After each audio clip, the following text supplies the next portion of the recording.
can do it. I said, well, keep in mind now, we we don't, we're not a big funded organization, and we're in the country per se to the way they live, And I was thinking like, okay, if you can make that work, man, let's try it. Let's try to see if we can get them down here in Warner Robins, a little small country town. Okay, and we were talking here just a second. You were saying that a goal for you was the people that actually just get to know who these people are a little bit more. Talk to me about that. Right. A lot of times with the NAACP, we go around the neighborhoods and we put flyers in the mailboxes and things of that nature, and or either that they have to see the commercial on television, right? And so what I wanted to do, I was like, let's see if we can get them face to face, get them right here, so that the people can actually, I know that we're not having a Q&A. We're not having that.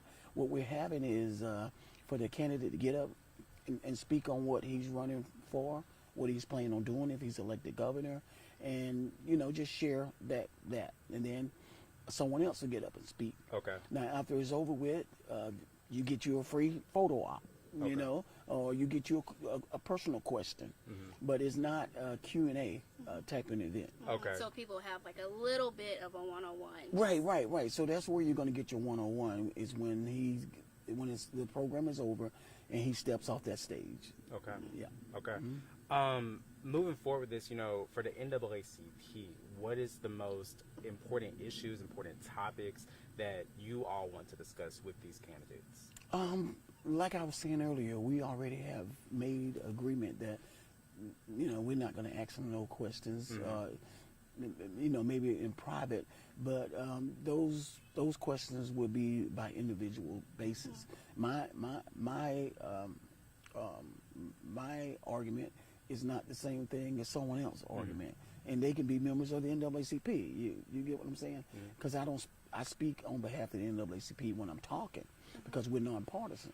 But I don't speak on the NAACP as my vote.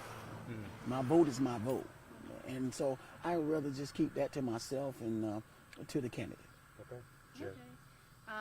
And this is open to everybody here in Middle Georgia. They can come. All over Middle Georgia, from Telfair to Baldwin County to Monroe County, all over Middle Georgia that wanted to meet these candidates. They're here. They're here for you. And that's why I wanted to have this event, is for that reason, so that you, as an ordinary working person, or you that work at the restaurant, or you that's babysitting, and all you see these candidates, you even see Donald Trump when he said that he's endorsing one of these candidates. What I'm trying to say is that even though he endorsed his candidate, you can endorse your candidate. And that's why I wanted to have this. So you got a choice. Donald Trump only gets one vote, and you only get one vote. I only get one vote. And I wanted that vote to be your choice.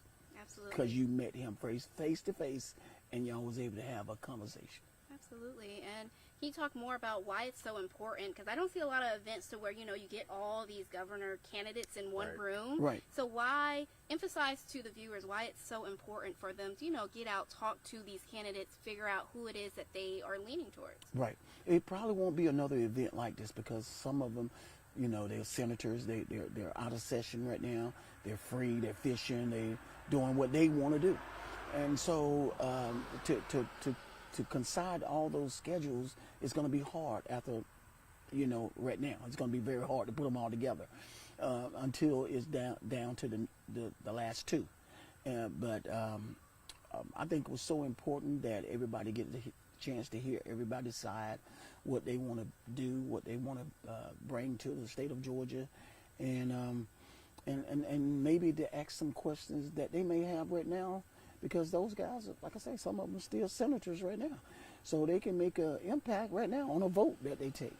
So to be able to give them that opportunity to be able to speak to them and let them answer them directly. It's not nothing that's on a answer machine, or you left a message there. You're in his face-to-face interview. A face-to-face interview, that's what I like to call it. Yeah. Like Michael Jackson said, he called it the man in the mirror. You know what I'm saying? You're going to have an interview. You have an interview with that man in the mirror every morning.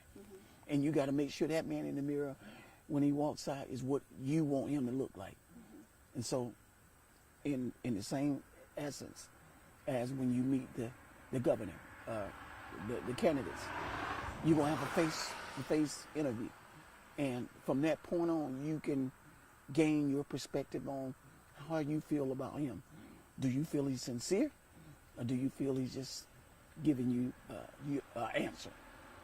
So I think that's what's more important to me, is that I wanted to take someone who was on that level with Trump and all this different politicians. I wanted him to be able to come down here to an everyday man, everyday woman, and be able to speak to them, and they can ask questions to them.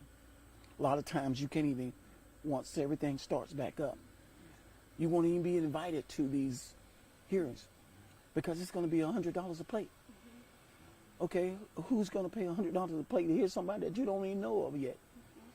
So now if you have that type of money, those finances, you probably will. But if you don't, all you're going to get is TV, the commercial, the mailers. That's all you're going to receive. And you're going to go to your mailbox. You say, I'm tired of this guy sending me stuff. I'm tired of this guy.